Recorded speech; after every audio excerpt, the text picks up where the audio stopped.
여러분 반갑습니다. 우리의 삶을 주관하시는 하나님 앞으로 나아와서 함께 예배드리는 여러분 모두를 예수님의 이름으로 축복합니다. 하나님께서 우리의 삶을 인도하시고 하나님의 선하신 뜻을 따라서 우리의 삶을 복되게 하실 줄 믿습니다.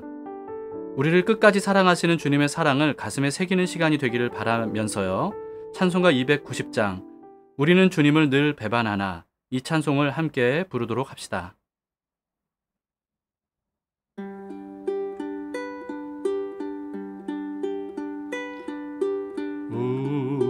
우리는 주님을 늘 배반하나,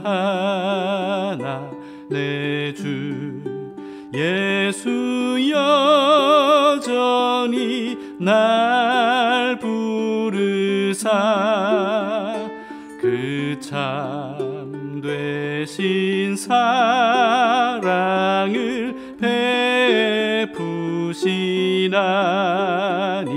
내 형제여 주님을 곧 따르라.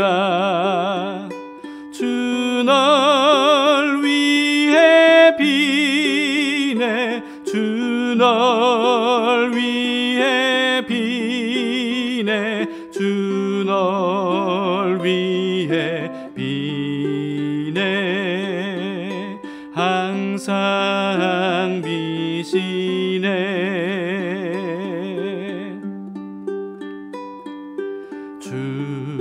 주께서 풍성한 은혜를 내려 내 영혼이 나날이 복받으니, 주 예수를 너희도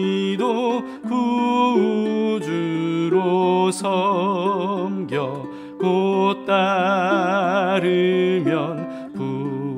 풍성한 복 받겠네. 주 널 위해 비네, 주 널 위해 비네, 주 널 위해 비네, 항상 비시네.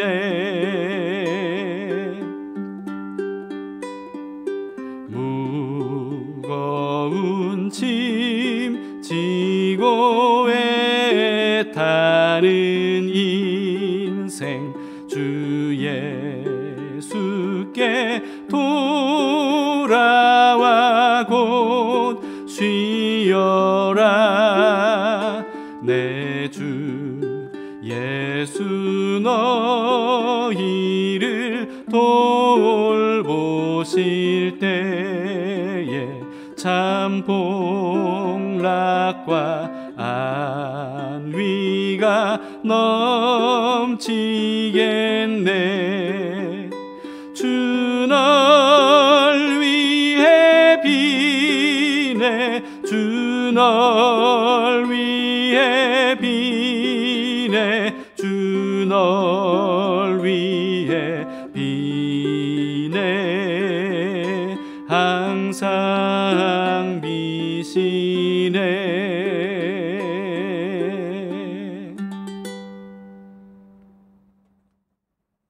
오늘 말씀은 이사야서 49장 14절에서 50장 3절까지의 말씀입니다. 이스라엘을 향한 하나님의 사랑과 회복의 약속에 대한 말씀입니다. 오직 시온이 이르기를 여호와께서 나를 버리시며 주께서 나를 잊으셨다 하였거니와, 여인이 어찌 그 젖먹는 자식을 잊겠으며 자기 태선한 아들을 긍휼히 여기지 않겠느냐. 그들은 혹시 잊을지라도 나는 너를 잊지 아니할 것이라. 내가 너를 내 손바닥에 새겼고 너의 성벽이 항상 내 앞에 있나니, 내 자녀들은 빨리 걸으며 너를 헐며 너를 황폐하게 하던 자들은 너를 떠나가리라. 내 눈을 들어 사방을 보라. 그들이 다 모여 내게로 오느니라. 나 여호와가 이르노라. 내가 나의 삶으로 맹세하노니 내가 반드시 그 모든 무리를 장식처럼 몸에 차며 그것을 띠기를 신부처럼 할 것이라. 이는 내 황폐하고 적막한 곳들과 내 파멸을 당하였던 땅이 이제는 주민이 많아 좁게 될 것이며 너를 삼켰던 자들이 멀리 떠날 것이니라. 자식을 잃었을 때에 낳은 자녀가 후일에 내 귀에 말하기를 이곳이 내게 좁으니 넓혀서 내가 거주하게 하라 하리니, 그때 내가 내 마음에 이르기를 누가 나를 위하여 이들을 낳았는고. 나는 자녀를 잃고 외로워졌으며 사로잡혀 유리하였거늘 이들을 누가 양육하였는고. 나는 홀로 남았거늘 이들은 어디서 생겼는고 하리라. 주 여호와가 이같이 이르노라. 내가 문나라를 향하여 나의 손을 들고 민족들을 향하여 나의 기치를 세울 것이라. 그들이 내 아들들을 품에 안고 내 딸들을 어깨에 메고 올 것이며, 왕들은 내 양부가 되며 왕비들은 내 유모가 될 것이며, 그들이 얼굴을 땅에 대고 내게 절하고 내 발에 티끌을 핫을 것이니 내가 나를 여호와인 줄을 알리라. 나를 바라는 자는 수치를 당하지 아니하리라. 용사가 빼앗은 것을 어떻게 도로 빼앗으며 승리자에게 사로잡힌 자를 어떻게 건져낼 수 있으랴. 여호와가 이같이 말하노라. 용사의 포로도 빼앗을 것이요 두려운 자의 빼앗은 것도 건져낼 것이니, 이는 내가 너를 대적하는 자를 대적하고 네 자녀를 내가 구원할 것이니라. 내가 너를 억압하는 자들에게 자기의 살을 먹게 하며 새술에 취함같이 자기의 피에 취하게 하리니, 모든 육체가 나 여호와는 네 구원자요 네 구속자요 야곱의 전능자인 줄 아니라. 제50장.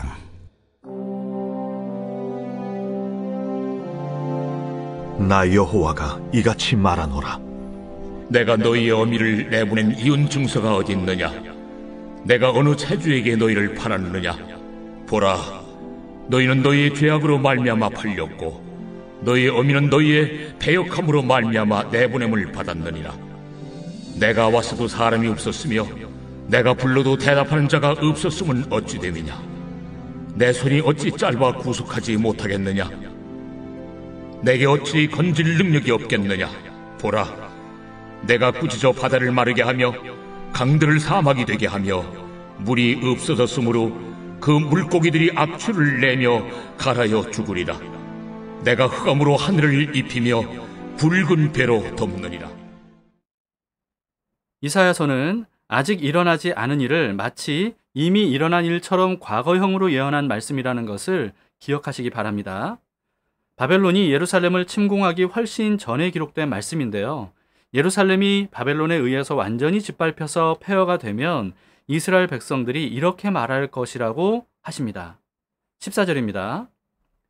오직 시온이 이르기를 여호와께서 나를 버리시며 주께서 나를 잊으셨다 하였거니와. 정말 감당할 수 없을 정도로 큰 일을 겪으면 하나님께 버림받았다는 생각이 들죠.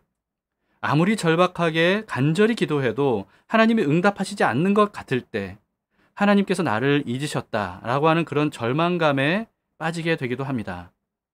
여러분, 그런데 그거는요, 사람의 느낌이나 생각일 뿐이에요. 사실은 전혀 그렇지 않습니다. 자신의 느낌이나 생각을 믿지 말고 하나님의 말씀을 믿어야 됩니다. 하나님께서 이렇게 말씀하십니다. 15절입니다.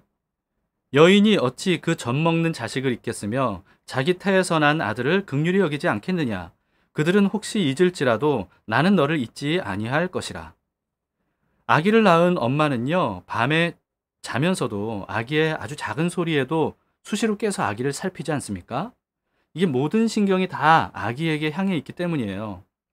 그런데 아무리 자식을 사랑하는 엄마라고 할지라도 깊이 잠에 들거나 또는 다른 일에 신경 쓸 일이 있으면 아기를 생각하지 못하는 순간이 있기 마련입니다. 그러나 하나님은요, 결코 단 한순간도 예루살렘을 잊지 않았다고 하십니다. 하나님은 졸지도 주무시지도 않고 늘 눈동자같이 지켜주신다고 말씀하셔요. 신명기 32장 10절에 이렇게 말씀합니다. 여호와께서 그를 황무지에서 짐승이 부르짖는 광야에서 만나시고 호위하시며 보호하시며 자기의 눈동자같이 지키셨도다. 이 세상에 어떤 엄마가 자기 아기를 사랑하는 것보다 더 하나님께서 예루살렘을 사랑하신다라고 하는 말씀입니다. 그게 당연한 이유는요, 엄마의 모성애는 하나님께로부터 온 것이기 때문이죠. 하나님은 사람을 남자와 여자로 창조하셨고, 남자에게는 남성성을 주셨고요, 여자에게는 여성성을 부여해 주셨습니다. 그리고 하나님은 그런 남녀가 한 몸을 이루어서 자식을 낳아서 가정을 이루도록 창조하셨죠. 그러면서 또 남자에게는 부성애를 주셨고요, 여자에게는 모성애를 불어넣어 주셨습니다. 이와 같이 남성성과 부성애, 그리고 여성성과 모성애는요, 모두 다 하나님으로부터 온 거예요.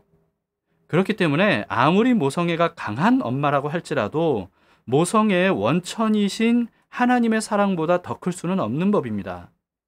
그런 하나님이시기 때문에 결코 우리를 잊으시거나 버리실 수가 없어요. 하나님은 이어서 이렇게 말씀하십니다. 16절을 보시면, 내가 너를 내 손바닥에 새겼고 너의 성벽이 항상 내 앞에 있나니. 성벽이 항상 앞에 있다는 것은요, 하나님께서 예루살렘 성벽을 항상 지켜보고 계셨다는 뜻입니다. 여러분, 어떤 사람들은 사랑하는 사람을 잊지 않겠다는 의미로 몸에 사랑하는 사람의 이니셜을 문신으로 새기기도 하죠. 그런데 하나님은 어떻게 하신 겁니까? 우리의 이름을 십자가에서 손바닥에 새기셨다는 거예요. 우리의 모든 죄를 대신 짊어지시고 십자가에서 대신 죽으신 하나님에게 왜 나를 사랑하지 않으시냐고 이렇게 말할 수 있겠습니까? 눈먼 자식을 위해서 자기 눈을 빼서 이식시켜준 엄마 덕분에 눈뜬 자식이 엄마에게 나를 사랑하기는 하는 거냐고, 내 고통을 알기는 하냐고 이렇게 말할 수 있습니까? 하나님은요, 우리의 모든 고난과 질병과 또 장애와 슬픔과 절망과 두려움과 죽음을 완전히 영원히 해결해 주시려고 십자가를 선택해서 대신 죽어 주셨습니다. 그 덕분에 우리는 영생을 얻게 된 거죠.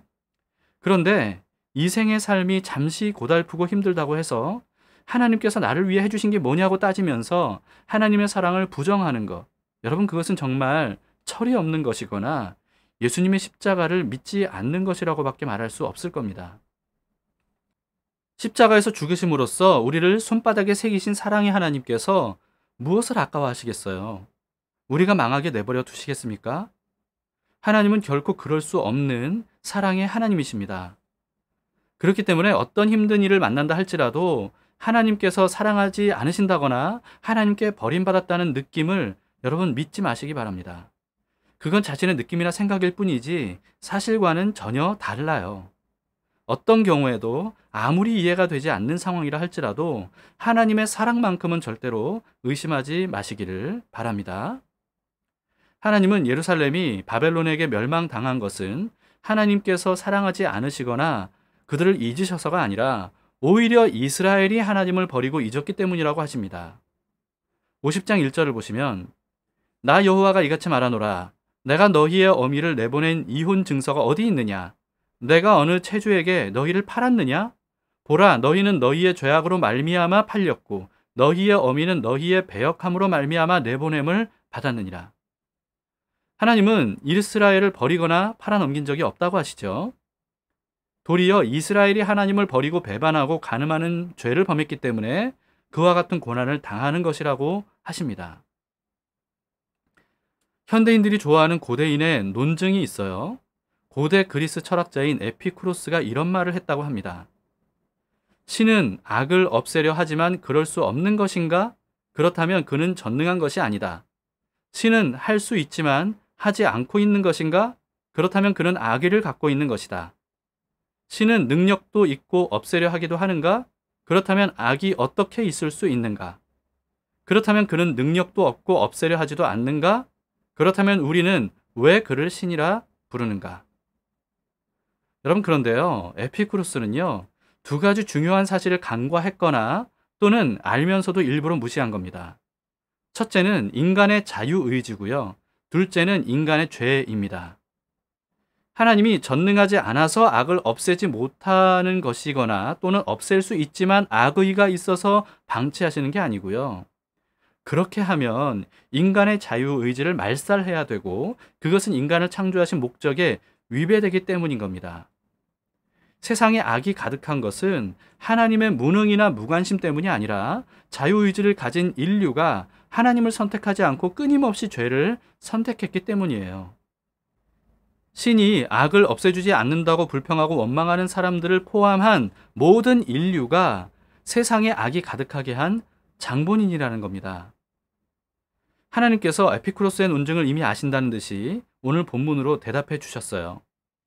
50장 2절 3절을 보시겠습니다. 내가 왔어도 사람이 없었으며 내가 불러도 대답하는 자가 없었음은 어찌 됨이냐? 내 손이 어찌 짧아 구속하지 못하겠느냐? 내게 어찌 건질 능력이 없겠느냐? 보라, 내가 꾸짖어 바다를 마르게 하며 강들을 사막이 되게 하며 물이 없어졌으므로 그 물고기들이 악취를 내며 갈아여 죽으리라. 내가 흑암으로 하늘을 입히며 굵은 배로 덮느니라. 하나님께서 행하신 일들을 안다면 하나님을 무능하거나 악하다고 할 수가 없을 겁니다.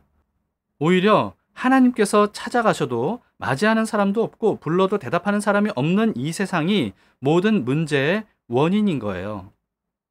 요한복음 1장은요, 참빛이신 예수님께서 어두운 세상에 오셨지만 그 참빛이신 예수님을 알아보지도 못했고 이스라엘이 영접하지도 않았다고 말씀하십니다. 오늘날에도 얼마나 많은 사람들이 악의 문제를 해결해 주실 예수님을 거부하고 있습니까? 그러면서도 악이 세상에 가득하기 때문에 신은 존재하지 않는다고 억지를 부리는 것이 교만하고 악한 우리 인간들인 거죠. 그런데도 하나님은 그런 악하고 뻔뻔한 우리 인간을 너무나도 사랑하셔서요, 오래 참으시고 결코 절대로 포기하지 않으십니다. 절대로 포기하실 수 없을 정도로 우리를 사랑하시는 거죠. 그래서 끝까지 기회를 주고 또 기회를 주시는 거예요. 예수님은 7번씩 70번이라도 용서하라고 하셨죠. 그런데요, 용서한다는 것은 다시 기회를 준다는 뜻이거든요. 용서의 하나님은 우리에게 끝까지 기회를 주십니다. 그 덕분에 우리도 회개하고 주님께로 돌아와서 하나님의 자녀가 될 수 있었던 거예요. 하나님은 이스라엘에게도 끝까지 기회를 주셨습니다. 18절을 보세요. 49장 18절입니다. 내 눈을 들어 사방을 보라. 그들이 다 모여 내게로 오느니라. 나 여호와가 이르노라. 내가 나의 삶으로 맹세하노니 내가 반드시 그 모든 무리를 장식처럼 몸에 차며 그것을 띠기를 신부처럼 할 것이라. 하나님께서 예루살렘을 다시 회복시켜 주시겠다고 맹세하셨습니다. 그러면서 완전히 폐허가 되어서 사람들이 살지 않게 된 예루살렘에 또다시 수많은 사람들로 가득 차게 될 것이라고 그렇게 말씀하세요. 그 수많은 백성들이 마치 신부의 장식품처럼 예루살렘을 아름답게 단장할 것이라고 그렇게 말씀하십니다. 이와 같이 예루살렘을 아름답게 단장한 신부로 묘사한 것은 요한계시록에도 나오죠. 요한계시록 21장 2절에 이렇게 말씀합니다. 또 내가 보매 거룩한 성 새 예루살렘이 하나님께로부터 하늘에서 내려오니 그 준비한 것이 신부가 남편을 위하여 단장한 것 같더라. 그런데 새 예루살렘 성이 어떻게 단장되었냐 하면요, 성의 동서남북에 각 3개씩 총 12개의 문이 있는데 12진주로 된 문이라고 요한계시록에 기록이 돼 있어요. 그리고 12개의 성곽이 있는데 각 성곽에는 12사도의 이름이 각각 새겨져 있고요. 그리고 각 성곽의 기초석은 12보석으로 꾸며져 있다고 합니다. 그런데 이 12보석은요, 대제사장의 흉패에 붙인 보석들인데요, 12지파를 상징하는 보석들입니다. 이와 같이 새 예루살렘 성이 단장한 것은 다름 아닌 이스라엘의 12지파 모든 백성들을 의미하는 거죠. 그리고 구원받은 백성들로 단장한 신부인 새 예루살렘 성, 이게 바로 교회를 의미합니다. 하나님은 죄로 인해서 더럽혀진 교회를 십자가의 피로 깨끗이 씻어주셔서 신부로 단장시켜 주심으로써 우리의 수치를 가려주시고 영화롭게 해주실 거예요. 23절을 보세요. 왕들은 내 양부가 되며 왕비들은 내 유모가 될 것이며 그들이 얼굴을 땅에 대고 내게 절하고 내 발에 티끌을 핥을 것이니 내가 나를 여호와인 줄을 알리라. 나를 바라는 자는 수치를 당하지 아니하리라. 이를 위해서 하나님은 강한 용사에게 포로가 된 사람들을 구원해낼 것이라고 하십니다. 24, 25절을 보시겠습니다. 용사가 빼앗은 것을 어떻게 도로 빼앗으며 승리자에게 사로잡힌 자를 어떻게 건져낼 수 있으랴. 여호와가 이같이 말하노라. 용사의 포로도 빼앗을 것이요 두려운 자의 빼앗은 것도 건져낼 것이니 이는 내가 너를 대적하는 자를 대적하고 내 자녀를 내가 구원할 것임이라. 이 일을 이루시려고 예수님께서 오셨던 겁니다. 그래서 예수님도 이렇게 말씀하셨습니다. 마태복음 12장 28절 29절을 보시면 그러나 내가 하나님의 성령을 힘입어 귀신을 쫓아내는 것이면 하나님의 나라가 이미 너희에게 임하였느니라. 사람이 먼저 강한 자를 결박하지 않고서야 어떻게 그 강한 자의 집에 들어가 그 세간을 강탈하겠느냐. 결박한 후에야 그 집을 강탈하리라. 시간 관계상 더 이상 깊이 다루지는 못하지만요. 하나님은 자신을 배반한 사람들조차 너무나도 사랑하셔서 십자가로 그 이름을 손바닥에 새기셨다고 말씀하십니다. 부활을 믿지 못했던 제자 도마에게 예수님께서 나타나셔서 손에 못자국을 보여주시면서 손가락을 넣어보라 라고 말씀하셨던 것은 어쩌면 부활을 확인시켜 주시려는 것만이 아니라 너를 이만큼 사랑한다 이렇게 알려주시려고 하신 게 아닐까 싶습니다. 십자가를 믿으신다면 절대로 우리를 향한 하나님의 사랑은 의심하지 마시고 끝까지 믿으시기를 바랍니다. 시간을 뚫고 라는 찬양 중에 이런 가사가 참 가슴에 와닿더라고요. 우리 없는 하늘 원치 않아 우리 삶에 오셨네. 여러분 하나님의 마음이 느껴지십니까? 우리를 향한 하나님의 크신 사랑을 생각하면서 함께 이 찬양을 부르도록 합시다.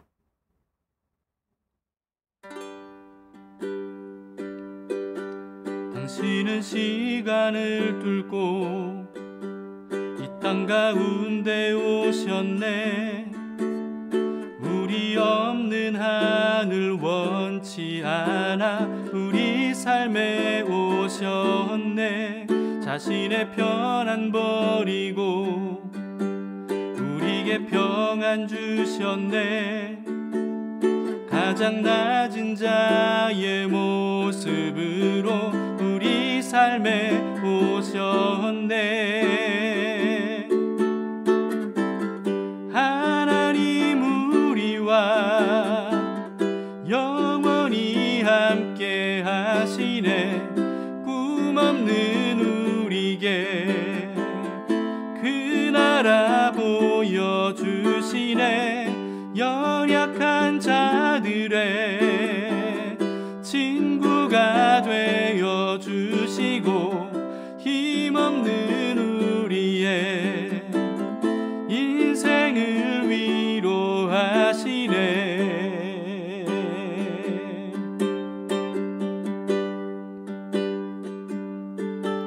당신은 시간을 뚫고 이 땅 가운데 오셨네. 우리 없는 하늘 원치 않아 우리 삶에 오셨네. 자신의 편안 버리고 우리에게 평안 주셨네.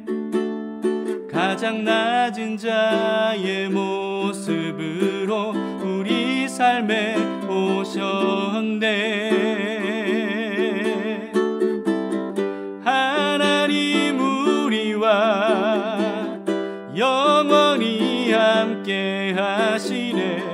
꿈 없는 우리에게 그 나라 보여주시네. 연약한 자들의 친구가 되어 주시고 힘없는 우리의 인생을 위로하시네. 예수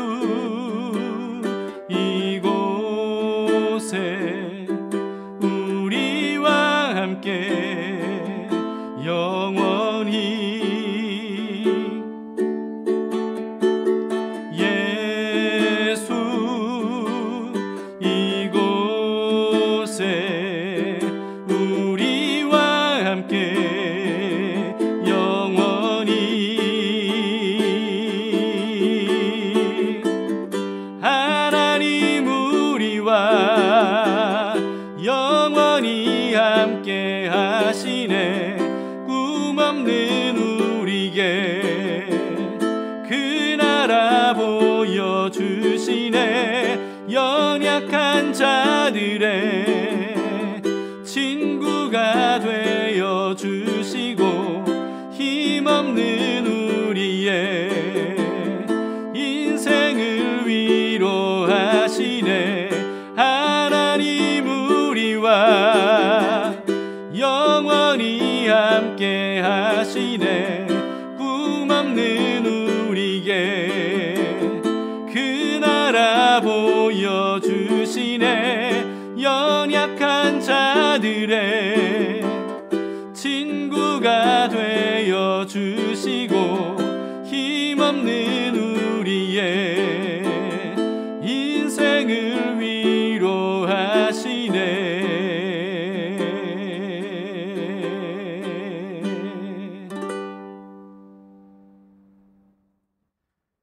함께 기도하시겠습니다. 하나님 아버지, 삶을 살다 보면 당하는 여러 가지 고난과 아픔과 어려움으로 인해서 때로는 하나님께서 왜 나에게 이런 고난을 주시나, 왜 나를 이렇게 괴롭게 하시나, 나를 미워하시는 건가, 나를 버리신 건가, 왜 아무리 기도해도 하나님은 응답해 주시지 않는가, 나를 잊으신 것인가, 이런 절망에 낙심에 빠질 때가 있습니다. 하나님, 그러나 그것은 사실이 아님을 하나님께서 말씀을 통해서 누누이 우리에게 알려주신 것을 감사합니다. 우리의 이름을 그 손바닥에 새겨주시려고 십자가에서 대신 죽어주시고 그로 인해서 우리를 영원히 구원을 얻게 하신 그 주님의 크신 사랑을 우리가 어떻게 더 이상 의심할 수 있겠습니까? 주님, 다시는 주님의 사랑을 의심하지도 않고 주님께서 우리의 기도에 귀를 기울이지 않으시고 우리를 잊으셨다고 오해하지도 않기를 원합니다.